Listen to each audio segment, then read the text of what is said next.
કરંદ રેન્જના inspector general of police Premvir સિંઘે નવસારીની મુલાકાત લીધી હતી અને જિલ્લાની પોલીસ કામગીરી અંગે નિરીક્ષણ સાથે સમીક્ષા બેઠક યોજી હતી।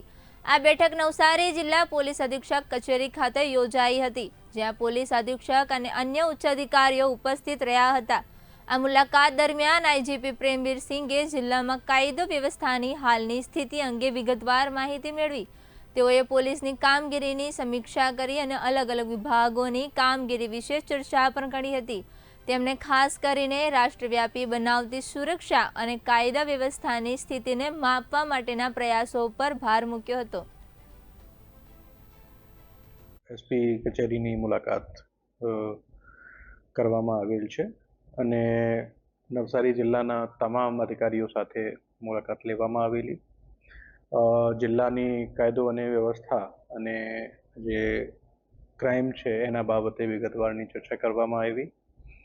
જિલ્લામાં ક્રાઇમ એકદમ કંટ્રોલમાં છે, કાયદો અને વ્યવસ્થા ખૂબ જ સારી પરિસ્થિતિમાં છે અને જે જિલ્લા પોલીસના તમામ અધિકારીઓ છે બહુ મહેનતથી પોતપોતાનું જે કામ છે એ કરી રહ્યા છે। એકંદરે જે જિલ્લાની જે કામગીરી છે એ ખૂબ જ સંતોષકારક છે।